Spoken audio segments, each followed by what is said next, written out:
Hi అండి. అస్సలాం వాలేకుం అండి.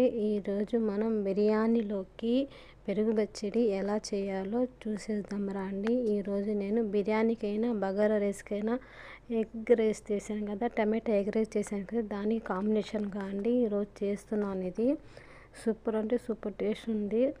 కానీ ఇలా కుదరతుంది అనుకోలేదు. కానీ మన ఇండియాలో అయితే టేస్ట్ వేరేగా ఉంటుంది, బయట కంట్రీలో చేస్తే టేస్ట్ వేరేగా ఉంటుందండి. కావాలంటే మీరు కూడా ఒకసారి ట్రై చేయండి. నేను చాలాసార్లు ఏంటంటే బయట కంట్రీలో చేసింది కూడా ఇండియాకి వచ్చేసి చేసినా కూడా ఆ టేస్ట్ రాదు. కానీ ఇండియాలో చేసింది ఏంటంటే బయట కంట్రీలో వచ్చి చేస్తే ఆ టేస్ట్ రాదండి. నేను చాలాసార్లు గమనించాను.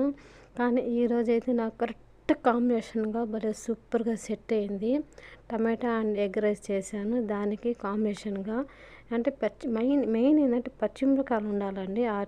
ఎందుకంటే మన ఇండియా వాళ్ళు అలా అది కారంగా తింటే దాని టేస్ట్.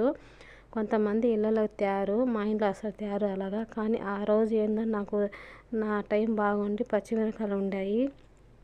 కానీ ఆ రోజుకి ఎగ్ రైస్కి టమాటా ఎగ్ రైస్కి ఈ పెరుగు పచ్చడికి సూపర్ అంటే సూపర్